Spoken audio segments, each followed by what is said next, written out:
Iran पर Israel का बड़ा हमला, ईरान के परमाणु कार्यक्रम को निशाना बनाते हुए सैन्य नेताओं और वैज्ञानिकों की हत्या। इजराइल ने ऑपरेशन राइजिंग लायन शुरू किया है, जो तब तक जारी रहेगा जब तक खतरे को पूरी तरह खत्म नहीं कर दिया जाता। ईरान ने इजराइल के आबादी वाले इलाकों पर जवाबी हमला किया, जिसके बाद इजराइल के हवाई हमलों में ईरान के सैन्य नेता मारे गए और प्रमुख परमाणु ठिकानों को नुकसान हुआ। ईरान के सर्वोच्च नेता अयातुल्ला अली खामेनेई फरार हैं। इजराइल ने अब तक अपनी सबसे साहसी और विनाशकारी हत्याएं कर डाली हैं। इजराइल ने सटीक हमलों में ईरान के पूरे सैन्य शीर्ष नेतृत्व और कई प्रमुख परमाणु वैज्ञानिकों को मार गिराया। मारे गए लोगों में ईरानी सशस्त्र बलों के चीफ ऑफ स्टाफ IRGC के कमांडर और ईरान की इमरजेंसी कमांड के कमांडर शामिल हैं। नेतृत्व के समाप्त होने के बाद ईरानी सशस्त्र बल भ्रमित हैं। सर्वोच्च नेता खामेनेई भी छिपे हुए हैं। भयभीत कि अगला नंबर उनका हो सकता है। Code name operation rising lion के तहत 200 से अधिक इजरायली फाइटर जेट्स ने 100 से अधिक सावधानी से चुने गए ठिकानों पर हमला किया, जिसमें कम से कम 330 सटीक निर्देशित हथियारों का इस्तेमाल किया गया। ईरान को पिछली बार 1980 के दशक में ईरान इराक युद्ध के दौरान ऐसा झटका लगा था। इससे खामेनेई के तेहरान की अजेयता के विश्वास को निश्चित रूप से तोड़ दिया। ईरान के वरिष्ठ सैन्य कमांडरों के अलावा इजरायल ने कई परमाणु ठिकानों पर भी हमला किया, साथ ही उन प्रमुख वैज्ञानिकों को भी निशाना बनाया जिन्होंने ईरान की परमाणु महत्वाकांक्षाओं को आगे बढ़ाया। PM नेतन्याहू ने हमले को जरूरी बताया, कहा कि खुफिया सूचना के मुताबिक ईरान कुछ महीनों में परमाणु हथियार हासिल कर सकता था और ऐसी मिसाइलें जमा कर रहा था जो बिना परमाणु हथियार के भी लाखों लोगों को मार सकती थी। यरूशलेम के लिए यह ईरान के परमाणु कार्यक्रम और IRGC की मशीनरी को नष्ट करने का एकमात्र अवसर था, एक करो या मरो का क्षण था। आगे बढ़ने से पहले हमें आपकी सहायता चाहिए। हमारे वीडियो एल्गोरिदम में हाल ही में सेंसर हो रहे हैं। लाइक और सब्सक्राइब बटन दबाने से YouTube पर वीडियो की मदद होगी। IRGC, जिसे इस्लामिक रिवॉल्यूशनरी गार्ड कॉर्प्स भी कहा जाता है, ईरान की विशेष अर्धसैनिक सेना है। 1969 की ईरानी इस्लामी क्रांति के बाद स्थापित और supreme leader Ayatollah Ali Khamenei द्वारा चुनी गई IRGC का मुख्य उद्देश्य हमेशा क्रांति, सुप्रीम लीडर और इस्लामी शासन की किसी भी कीमत पर रक्षा करना रहा है, भले ही खतरा अंदर से हो। समय के साथ यह एक आत्मनिर्भर लड़ाकू बल बन गया है, जिसकी अपनी थल सेना, नौसेना, वायु शाखा और खुफिया तंत्र है, जो इंटेलिजेंस मंत्रालय को भी टक्कर देता है। यह ईरान के बैलिस्टिक सैन्य कार्यक्रम और ड्रोन बेड़े पर भी नजर रखता है। IRGC को और भी खतरनाक बनाने वाली इसकी प्रॉक्सी सेनाओं का नेटवर्क है। यह लेबनान में हिजबुल्लाह, यमन में हूती, इराक में शिया मिलिशिया और गहाजा में हमास समूहों को नियंत्रित और वित्त पोषित करता है। इनमें से हर प्रॉक्सी ईरान की फॉरवर्ड डिफेंस के तौर पर काम करती है, जिससे इजराइल और अन्य पश्चिमी हितों को अस्थिर किया जाता है, बिना तेहरान को अपने सैनिक भेजे। IRGC ने संक्षेप में पूरे मध्य पूर्व में एक छाया साम्राज्य स्थापित किया। जब भी इस क्षेत्र में इजराइल और पश्चिमी हितों के विरुद्ध कोई संघर्ष होता है, लगभग हमेशा IRGC का कोई न कोई संबंध मिलता है, चाहे वो हथियार, प्रशिक्षण, योजना या फंडिंग हो। इजराइल ने लंबी प्रक्रिया से बचते हुए सीधे ताकत के स्रोत यानी IRGC के शीर्ष नेतृत्व पर वार किया, बजाय प्रॉक्सी समूहों को एक एक करके पकड़ने के।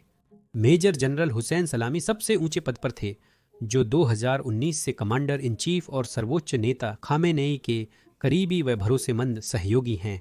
हुसैन सलामी ईरान की आक्रामक क्षेत्रीय नीति के मास्टरमाइंड थे।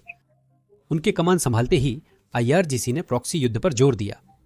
सलामी ने हिजबुल्लाह के रॉकेट भंडार में सैकड़ों मिलियन डॉलर और उन्नत हथियार भेजे। उन्होंने कुछ बलों को सीरिया और इराक में खुले और गुप्त अभियानों को गति देने में सहायता की। यमन में सलामी के आदेश पर ड्रोन झुंड ने सैन्य ठिकानों और रेड सी के वाणिज्यिक जहाजों सहित रणनीतिक लक्ष्यों पर हमला किया। उन्होंने इजराइल की उत्तरी सीमा और मध्य पूर्व में अमेरिकी बलों के लिए खतरनाक कार्यक्रमों पर व्यक्तिगत निगरानी रखी। सलामी ने कई बार इजराइल को नक्शे से मिटाने और युद्ध के लिए तैयार रहने की चेतावनी दी है। विडंबना यह है कि ऐसा लगता है कि सलामी को पूरा भरोसा था कि इजराइल कभी भी ईरान पर हमला करने की हिम्मत नहीं करेगा। हमले से कुछ घंटे पहले उन्होंने इजरायली धमकियों को मजाक में उड़ाया था। फिर भी सलामी गुरुवार रात को सोने गए, लेकिन उन्हें बिस्तर पर ही मिसाइल से मार दिया गया। ईरानी सरकारी मीडिया ने पुष्टि की कि वह इजराइल के पहले हवाई हमलों के प्रमुख लक्ष्यों में से एक थे। मिसाइल हमला इतना सटीक और विनाशकारी था कि सलामी और उनके कई अंगरक्षक तुरंत मारे गए। तेहरान की तस्वीरों में उनकी ऊंची इमारत की ऊपरी मंजिलें पूरी तरह नष्ट दिख रही थीं। सलामी की मौत की खबर से कई ईरानी जश्न मना रहे हैं, क्योंकि वह न सिर्फ विदेशी दुश्मनों बल्कि अपने ही नागरिकों के प्रति भी क्रूर और निर्दयी थे। 2019 से सलामी ने प्रदर्शनकारियों, पत्रकारों, कार्यकर्ताओं और राजनीतिक विरोधियों पर हिंसक दमन का नेतृत्व किया था। उनके अधीन सैकड़ों ईरानियों की हत्या, हजारों घायल और कई लोग गिरफ्तार या गायब हुए। जनरल सलामी की मृत्यु ने IRGC को एक महत्वपूर्ण समय पर उसके शीर्ष नेता के बिना छोड़ दिया है। तेहरान ने तुरंत IRGC जनरल अहमद वाहिदी को अस्थायी रूप से नियुक्त कर दिया, लेकिन सलामी के युद्ध क्षेत्र के अनुभव और रणनीतिक सोच की भरपाई आसानी से नहीं हो पाएगी। महत्वपूर्ण बात यह है कि सलामी को सर्वोच्च नेता अयातुल्ला खामेनेई का पूरा भरोसा प्राप्त था, जो उनकी अडिग वफादारी और कठोर रुख को महत्व देते थे। फिर भी इस समय सलामी की कमी खामेनेई की चिंताओं में सबसे छोटी हो सकती है। इजराइल द्वारा अयातुल्ला पर किया गया साहसी हमला संकेत देता है कि अब शायद कोई सीमा नहीं बची है, जबकि पहले ऐसा कभी सीधे नहीं किया गया था। ईरान के तीसरे सबसे ताकतवर आदमी को आसानी से हटाने के बाद खामेनेई को चिंता होगी कि कहीं अगला नंबर उनका न हो। सलामी के साथ एक और महत्वपूर्ण व्यक्ति मारे गए, मेजर जनरल गोलाम अली राशिद, जो ईरान के दिग्गज सैन्य रणनीतिकार और खातम अल अंबिया सेंट्रल हेडक्वार्टर के कमांडर थे। यह मुख्यालय ईरान की युद्ध योजना, सैन्य अभियानों और सशस्त्र बलों में रणनीतिक समन्वय का केंद्र है।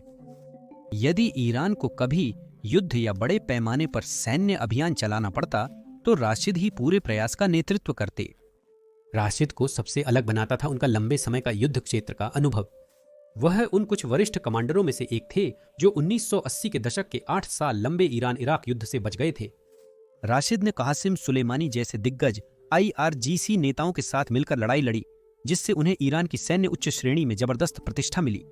उनके पास पारंपरिक युद्ध और असम्मित रणनीति दोनों का अनूठा अनुभव था, जिससे वे सैन्य इतिहास, रणनीति और संस्थागत जानकारी के जीवंत स्रोत बन गए थे। रिपोर्ट्स के अनुसार इजरायली मिसाइलों के तेहरान पर हमले के दौरान राशिद अपने घर के अंदर थे और हमले के बारे में देर तक अनजान रहे। ईरान अब खुद को ऐसी स्थिति में पाता है जहां वह प्रभावी जवाबी कार्रवाई करने में असमर्थ है, क्योंकि उसने अपना मुख्य रणनीतिकार खो दिया है। राशिद ने इसराइल के खिलाफ समन्वित हमलों की सावधानीपूर्वक योजना बनाई, जिसमें ईरान की सैन्य कार्रवाई को क्षेत्रीय सहयोगियों और मिलिशिया के साथ मिलाकर कई मोर्चों पर दबाव और भ्रम पैदा किया गया। राशिद के नेतृत्व के बिना ऐसे जटिल बहुमोर्चा हमले करना लगभग असंभव है। राशिद ईरान की नियमित सेना और विशेष IRGC बलों के बीच एक महत्वपूर्ण कड़ी थे, जिससे उनकी मृत्यु और भी नुकसानदायक है। पारंपरिक रूप से ये दो सेनाएं अलग अलग कमान व्यवस्थाओं के अधीन कार्य करती थीं, जिसके कारण अंदरूनी प्रतिस्पर्धा और असंगत निर्णय प्रक्रिया होती थी। राशिद अपने खत्म अल अनबिया कमांड पोस्ट से विभिन्न गुटों को एकजुट करने, आंतरिक मतभेदों को दूर करने, तनाव घटाने और समन्वित कार्रवाई सुनिश्चित करने में महत्वपूर्ण भूमिका निभाते थे। सलामी और राशिद की मौत के बाद दोनों बल अगले आदेशों का इंतजार कर रहे हैं। ईरान को विदेशी हमलों के अलावा अपनी सेना में तत्काल भ्रम और पक्षाघात तथा रक्षा व्यवस्था के उच्चतम स्तरों पर आंतरिक सत्ता संघर्ष एवं आपसी लड़ाई का वास्तविक खतरा भी झेलना पड़ सकता है। जब तक कोई योग्य उत्तराधिकारी सामने नहीं आता, ईरान की सेना विभाजित रह सकती है और इजराइल के खिलाफ प्रभावी समन्वित प्रतिशोध नहीं कर पाएगी। ईरान सामान्यतः सशस्त्र बलों के chief of staff general major Mohammad Bagheri की ओर मुड़ता, परंतु इजराइल ने उन्हें भी मार डाला। बाघेरी ईरान के सर्वोच्च सैन्य अधिकारी थे, जो सेना, नौसेना, वायुसेना और IRGC के समन्वय के लिए सीधे सर्वोच्च नेता के अधीन थे। उन्हें भी शुरुआती सटीक हमलों में निशाना बनाया गया था, जिसमें मेजर जनरल सलामी और राशिद मारे गए थे। ठीक सलामी और राशिद की तरह बाघेरी ने भी ईरान की सैन्य क्षमताओं के आधुनिकीकरण में महत्वपूर्ण योगदान दिया था। उन्होंने व्यक्तिगत रूप से उन्नत स्वदेशी ड्रोन और मिसाइल तकनीकों को विकसित करने के महत्वाकांक्षी कार्यक्रमों की निगरानी की थी। ऐसे प्रोजेक्ट्स जिन्होंने ईरान के क्षेत्रीय प्रभाव को मजबूत किया और उसके नेताओं को इतना रणनीतिक आत्मविश्वास दिया कि वे यूरेनियम संवर्धन को परमाणु हथियार स्तर के और करीब ले जाने लगे। बाघेरी ने कूटनीति में भी अगुवाई की। रूस और चीन जैसी वैश्विक शक्तियों के साथ अहम सैन्य साझेदारियां स्थापित की, जिससे ईरान की भू राजनीतिक शक्ति और प्रभाव काफी बढ़ा। बाघेरी के बिना ईरान की नियमित सेना, नौसेना, वायु रक्षा बल और IRGC के बीच समन्वय काफी कमजोर हुआ है। हालांकि IRGC कुछ स्वायत्तता के साथ काम करता था, लेकिन राष्ट्रीय रक्षा के बड़े फैसले अंततः बाघेरी के कार्यालय में ही लिए जाते थे। सुप्रीम लीडर खामेनेई बाघेरी के अनुभवी सैन्य निर्णय, रणनीतिक दृष्टिकोण और भरोसेमंद सलाह पर नियमित निर्भर रहते थे। लेकिन अब सिर्फ कुछ विनाशकारी घंटों और सटीक हमलों के भीतर ईरान की पूरी सैन्य व्यवस्था को प्रभावी रूप से समाप्त कर दिया गया है। अब जिम्मेदारी संभालने वाले केवल अनुभवहीन अधीनस्थ और एक भयभीत सुप्रीम लीडर हैं, जो आदेशों को पूरा कराने के लिए अधीनस्थों पर निर्भर हैं। शीर्ष 3 कमांडरों के साथ कई अन्य वरिष्ठ ईरानी सैन्य नेताओं को भी मार दिया गया है। मारे गए लोगों में ब्रिगेडियर जनरल इस्माइल कहानी, Quds force, brigadier general Amir Ali Hajizadeh, aerospace forces, admiral Ali रेजा तंगसीरी, नेवी और मोहम्मद पाकपुर ग्राउंड फोर्सेज शामिल हैं। एक रिपोर्ट के मुताबिक एक ही हमले में कम से कम 20 अन्य उच्च रैंकिंग कमांडरों को एक बड़े IRGC कमांड सेंटर पर मार दिया गया। और यह तो एक लक्षित स्थान मात्र है। संक्षेप में, ईरान के वरिष्ठ सैन्य नेतृत्व को हुआ नुकसान विनाशकारी है और इससे पूरी तरह उबरना मुश्किल होगा। इजराइल ने सिर्फ ईरान की सैन्य व्यवस्था का सिर नहीं काटा, बल्कि उन्होंने लगभग सभी संभावित विकल्पों को भी व्यवस्थित रूप से हटा दिया, जिससे इस्लामिक रेवोल्यूशनरी गार्ड कोर की जल्दी से पुनर्गठन और प्रतिक्रिया देने की क्षमता लगभग खत्म हो गई। खामेनेई के अनुसार ये लोग इस्लामिक रिपब्लिक के आधार स्तंभ थे। कई उनके शिष्य या क्रांतिकारी दिनों के साथी थे। खामेनेई ने हमेशा अपनी इच्छा थोपने के लिए IRGC पर निर्भर रहा है, चाहे वो बाहरी शक्ति प्रदर्शन हो या आंतरिक विरोध को कुचलना। उनके पास अब कम विकल्प हैं। शेष विकल्पों से एक कार्यशील कमान बनाने का प्रयास करना है। अब जैसा कि मैंने शुरुआत में बताया था, नेतन्याहू ने इस बड़े हमले को यह कहकर जायज ठहराया कि ईरान को कभी भी परमाणु हथियार विकसित करने से रोकना जरूरी है। इजराइल ने ईरान के सैन्य ठिकानों, वरिष्ठ कमांडरों, प्रमुख परमाणु वैज्ञानिकों और मुख्य परमाणु ठिकानों को निशाना बनाते हुए एक समन्वित हमला अभियान चलाया। स्पष्ट है कि ईरानी परमाणु विशेषज्ञों पर इजराइल का यह पहला हमला नहीं है। पिछले 15 सालों में कई ईरानी परमाणु वैज्ञानिक रहस्यमय और हिंसक तरीके से मारे गए, अक्सर कार बम विस्फोटों या इजरायली खुफिया एजेंसी मोसाद द्वारा गुप्त गोलीबारी से। किंतु इस बार यह संपूर्ण विनाश था। इसराइल ने पहली बार एक साथ इतने प्रमुख परमाणु विशेषज्ञों को मारने में सफलता पाई। अब तक 6 प्रमुख ईरानी परमाणु वैज्ञानिकों की हत्या की पुष्टि हुई है, जिनमें से 2 विशेष रूप से महत्वपूर्ण थे। डॉक्टर फरेयदुन अब्बासी दवानी और doctor Mohammad Mehdi Tehranchi. Doctor Fereydoun Abbasi Davani Iran के सबसे अनुभवी और प्रभावशाली परमाणु भौतिकविदों में से एक थे। अब्बासी शहीद बेहेश्ती विश्वविद्यालय से परमाणु भौतिकी में PhD कर ईरान के यूरेनियम संवर्धन अनुसंधान में गहराई से जुड़े थे। पश्चिमी खुफिया एजेंसियों के मुताबिक उन्होंने परमाणु हथियार निर्माण संबंधी अध्ययन में भी योगदान दिया। यह अब्बासी पर पहला जानलेवा हमला नहीं था। अब्बासी ने 2010 में 29 नवंबर को तेहरान में मोटरसाइकिल सवारों द्वारा उनकी कार पर बम हमले से बचाव किया था। उसी दिन एक समन्वित हमले में एक और परमाणु वैज्ञानिक माजिद शहरियारी की हत्या हो गई थी। अब्बासी ने विस्फोट से ठीक पहले गाड़ी से कूदकर अपनी जान बचाई। उन्हें चोटें आईं, मगर वह सुरक्षित रहे। मृत्यु के निकट के अनुभव के बाद अब्बासी और अधिक शक्तिशाली हो गए। 2010 से 2013 तक अब्बासी ने ईरान की परमाणु ऊर्जा संगठन के प्रमुख के रूप में कार्य किया, जहां उन्होंने यूरेनियम संवर्धन और परमाणु तकनीक के विकास की निगरानी की। बाद में अब्बासी ने राजनीति में कदम रखा।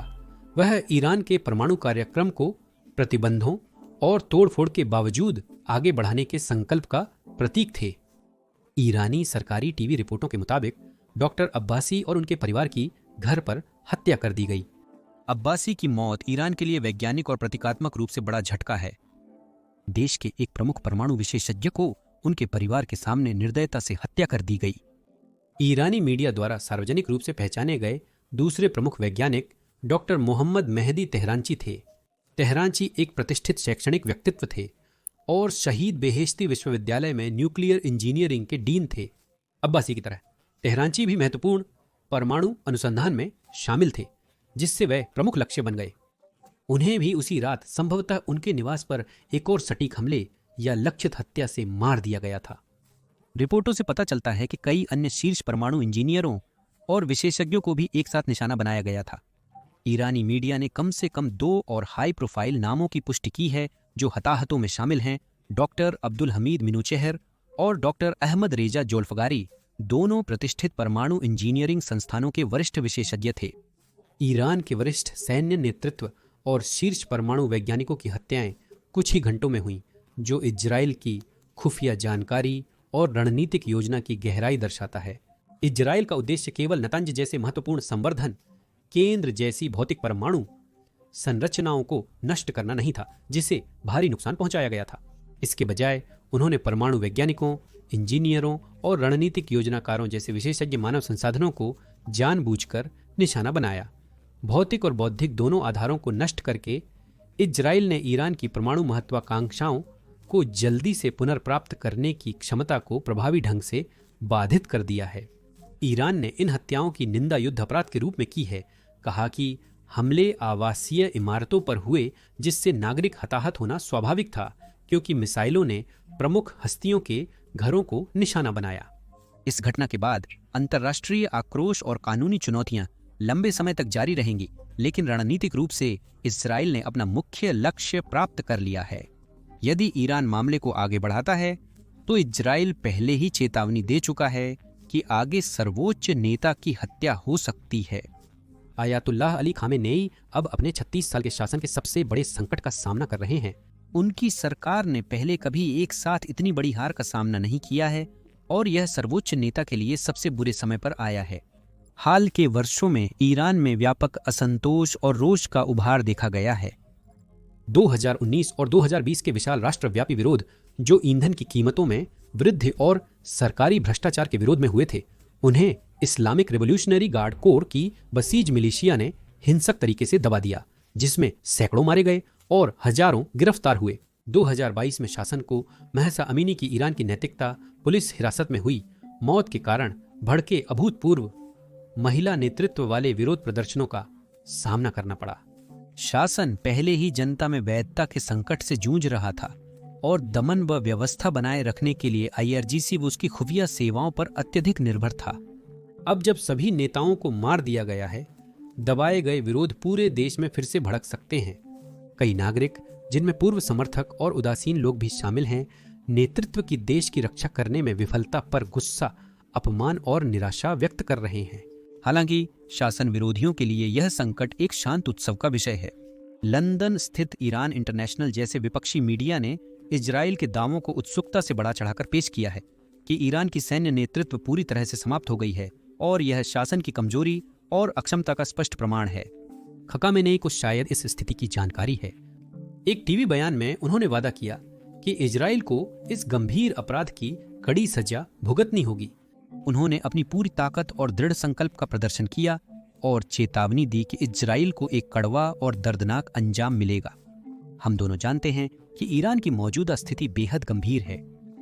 ईरान की सैन्य व्यवस्था में अफरा तफरी है, उसका परमाणु कार्यक्रम ठप हो गया है और शासन के शक्तिशाली कमांडर और वैज्ञानिक मारे गए हैं। शायद सबसे बड़ा धोखा रूस और चीन से मिला है। मॉस्को और बीजिंग ने ईरान को अटूट समर्थन का वादा किया था, लेकिन तेहरान की सबसे बड़ी जरूरत के समय वे गायब हैं। यह धोखा खास तौर पर विनाशकारी है क्योंकि खामेनेई की सरकार ने उनके कूटनीतिक और सैन्य समर्थन पर बहुत अधिक भरोसा किया था। इस दौरान इजराइल को अमेरिका, जर्मनी, फ्रांस, नाटो और यूरोपीय संघ का समर्थन मिला है, जो सभी ईरान के परमाणु खतरे को निष्क्रिय करने के इजराइल के अधिकार का खुलकर समर्थन कर रहे हैं। खामेनेई के लिए बदला लेना कठिन होगा। उन्हें अपनी प्रतिक्रिया को सोच समझकर तौलना होगा। ऐसे कदम चुनने होंगे जो शासन के वफादारों और कट्टरपंथियों को संतुष्ट कर सके, लेकिन इतने संतुलित भी हों कि पूरी तरह से युद्ध न छिड़ जाए, जिसके लिए ईरान अभी तैयार नहीं है। खामेनेई के पास अब सबसे अच्छा और शायद एकमात्र व्यावहारिक विकल्प कूटनीतिक ही रह गया है। ईरान के लिए सबसे सुरक्षित विकल्प है कि वह अमेरिका और पश्चिमी देशों के साथ अपनी परमाणु महत्वाकांक्षाओं पर एक नया समझौता करे, बजाय लंबे संघर्ष या सीधे शासन के पतन का जोखिम उठाने के।